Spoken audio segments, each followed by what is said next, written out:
70 metre উঁচু থেকে শুধুমাত্র একটি রশির ওপর দিয়ে খালি পায়ে 600 মিটার পথ পাড়ি দিতে হবে।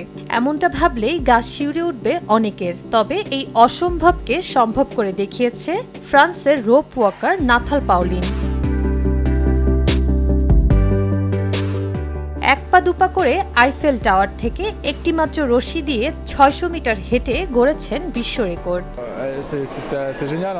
আইফেল টাওয়ার থেকে এভাবে হাঁটার অভিজ্ঞতা সত্যিই অসাধারণ। ছোটকালে আমার উচ্চতা ভীতি ছিল, তাই আমি এই ভয়কে জয় করি। হাঁটার সময় এখন আর আমার ভয় করে না। এত উঁচু থেকে প্যারিস দেখতে বরং ভালোই লেগেছে।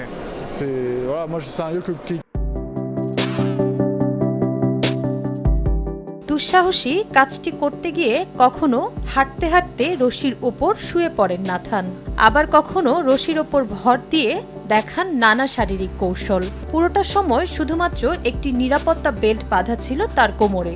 হাজার হাজার দর্শক এ সময় হাততালি দিয়ে উৎসাহিত করেন তাকে। আইফেল টাওয়ারের এই অভিযানটি করতে নাথানকে 4 বছর অনুশীলন করতে হয়েছে। এর আগে 2019 সালে 150 মিটার উঁচুতে 510 মিটার হেঁটেছিলেন তিনি। জিনিয়া শেখ, সময় সংবাদ।